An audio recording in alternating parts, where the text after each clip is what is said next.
বন্ধুসকল এই ঘৰটোৰ ভিতৰত এডাল সাপ সোমাই আছে আৰু এই বিছনাৰ তলত সাপডাল সোমাই আছে আৰু যাৰ ঘৰ তেওঁলোকক আপোনালোকক চিনাকি কৰি দিম এয়া ঘৰৰ ভিতৰত এনেকৈ সাপ সোমাই আছে আৰু দাদাহঁতে সাপডাল দেখা পাই মোক ফোন কৰিলে লগে লগে মই আহি ইয়াতে উপস্থিত আছোঁ আলৌ চৌকা আৰু ইয়াতে সাপডাল ধৰিবৰ কাৰণে আমি চেষ্টা কৰিম আৰু আপোনালোকৰ ভিডিঅ'টো চাই থাককচোন আমি সাপডাল কেনেকৈ উদ্ধাৰ কৰোঁ। নমস্কাৰ দাদা, আপোনাৰ নাম আৰু ঠিকনাটো কৈ দিয়কচোন। মোৰ নাম শ্ৰী চক্ৰধৰ বৰুৱা। হয়, মই আলোচনা ঘৰ আৰু পশ্চিমতি হাজৰিকাৰ মই প্ৰিন্সিপাল। হয়, এইখিনি মোৰ ঘৰত আজি 4 নম্বৰ ৰুমত যিখন বেডৰুম তাত সাপ সোমাইছে। সাপডাল হয়তো ফেটি সাপেই হ'ব। গতিকে মোৰ ছোৱালী আৰু মোৰ মিছেছ ইয়াতে শুই আছিল। সেই অৱস্থাত সাপডাল ইয়াতে থিয় হৈ আছিল। এতিয়া ভিতৰত সোমাই গৈছে। যোৱাৰ পিছত আমি এতিয়া আপোনালোক ৰখি আছিলোঁ। এতিয়া সাপডাল আপোনালোকে উদ্ধাৰ কৰি আমাৰ পৰিয়ালটোক অলপ সুৰক্ষিত দিবৰ কাৰণে মই অনুৰোধ জনাব।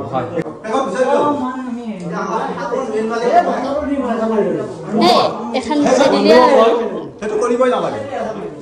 আপুনিখন দাগি দিলে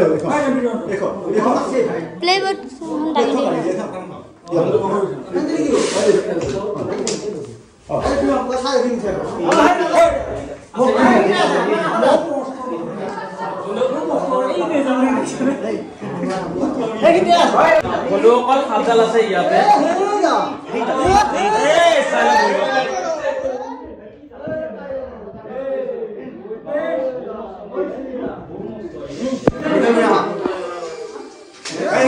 বন্ধুসকল এইডাল সাপ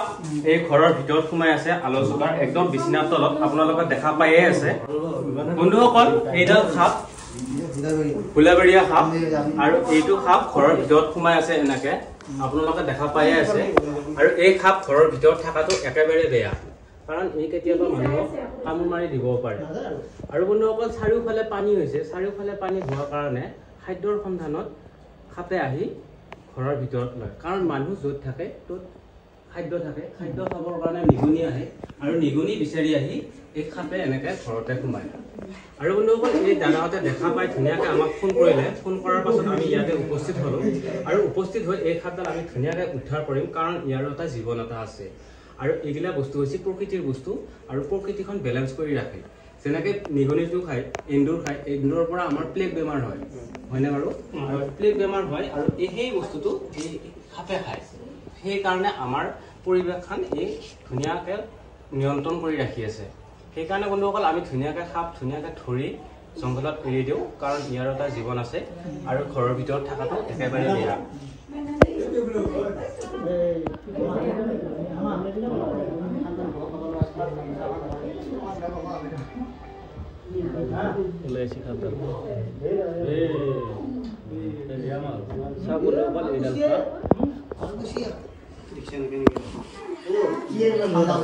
এই খাপে এনেকৈ ঘৰৰ ভিতৰত থকাটো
পুৰা মানে পিকনিক খাব পিয়া ঘৰৰ খাপা আৰু এডাল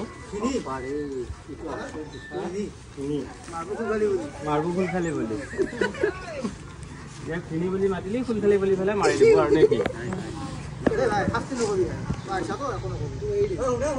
আৰু এডাল সাপ হৈছে হোলাবেৰিয়া সাপ আৰু এডাল সাপ ইংলিছত ৰেড স্নেক বুলি কয় আৰু ইয়াক হিন্দীত ধামন বুলি কয় আৰু বাঙালী ভাষাত ইয়াক জাৰাইজ বুলি কয়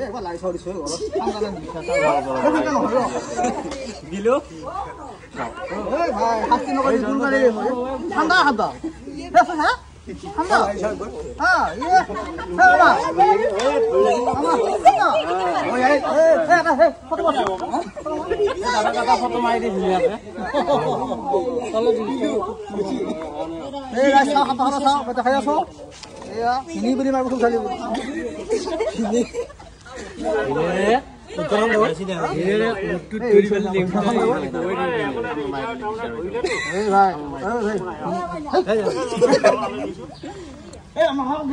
আৰু এডাল সাপ বিষাক্ত সাপ নহয় এডাল সাপ অবিষাক্ত সাপ নন ভেনমাছ স্নেক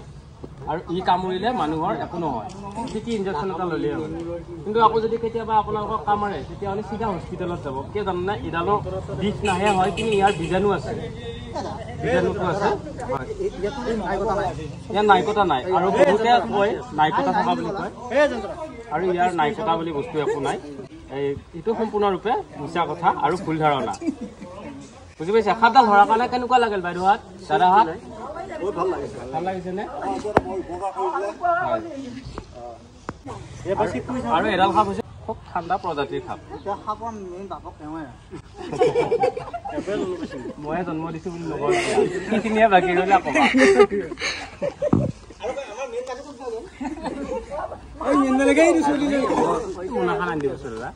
ফুটা আছে ফুটা আছে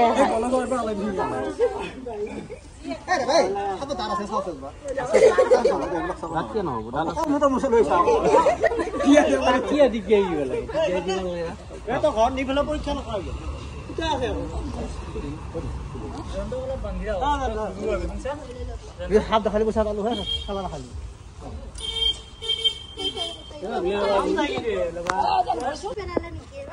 গান ৰোৱা নেকি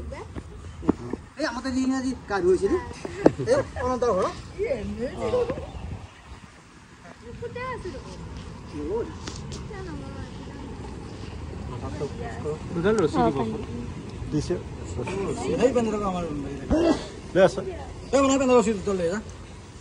আৰু এই সাপটো আমি ধুনীয়াকৈ উদ্ধাৰ কৰি ল'লোঁ আৰু ইয়াক জংঘলত এৰি দিম কাৰণ ই এটা জংঘলৰ বস্তু নহয় কি দাদা আৰু ইয়াক মাৰাটো আমাৰ অধিকাৰ নাই কাৰণ আমি যদি ইয়াক জীৱ দিব নোৱাৰোঁ আৰু আমাৰ জীৱ নিয়াৰো অধিকাৰ নাই হয়নে নহয় সেইকাৰণে আমি ধুনীয়াকৈ সাপডাল ধৰি জংঘলত এৰি দিম আৰু ঘৰৰ ভিতৰত থকাটো একেবাৰে বেয়া আৰু কোনো ঘৰত ভিতৰত সাপ থাকিলে এনেকৈ থাকিব নোৱাৰে আপুনি একবাৰ যি ওলাইছে আৰু সোমাব পৰা নাই নে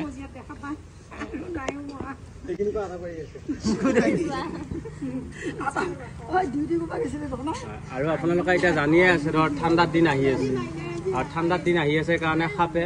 ইয়াৰ যিখিনি খাদ্য খাই পেলাই এই গাঁতাত সোমাব এতিয়া বহুত দিনৰ কাৰণে আকৌ পাছত ওলাব খাদ্য বিচাৰি পেলাই আমি গাড়ী আম বাদ দিওঁ তাৰ হাত ধৰা কৰোঁ কাটি কাটি দিয়ে সৰু সৰুকৈ হ'ব না হয় এই লাইন চাইন বাদ দিয়ে আমি হাত ধৰা কৰোঁ এডাল দিছে যাদু আছে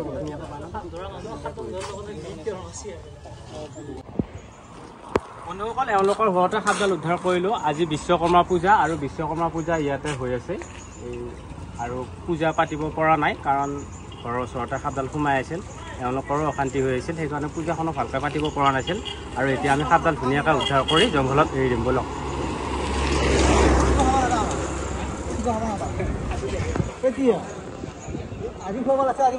বন্ধুসকল এই সাপডাল আমি উদ্ধাৰ কৰি লৈ আহিলোঁ আলোচকৰ পৰা আৰু আলোচকাৰ মানুহৰ ঘৰৰ সন্মুখতে আজি বিশ্বকৰ্মা পূজা আৰু বিশ্বকৰ্মা পূজাত মন্দিৰত পূজা হৈ আছিল আৰু মন্দিৰত পূজা কৰিব পৰা নাছিল কাৰণ সিহঁতৰ ঘৰত সাপ এডাল সোমাই আছিল গোটেই মানুহ সিহঁতৰ ঘৰতে সাপডালত ব্যস্ত হৈ আছিল আৰু বন্ধুসকল আমি বঢ়িয়াকৈ যাই সাপডাল উদ্ধাৰ কৰি আনি এতিয়া জংঘলত এৰি দিম আৰু আপোনালোকে ভিডিঅ'টো চাই থাকক এডাল হৈছে হুলাবেৰীয়া সাপ ইয়াৰ ইংলিছ নেম হৈছে ৰেড স্নেক আৰু ইয়াক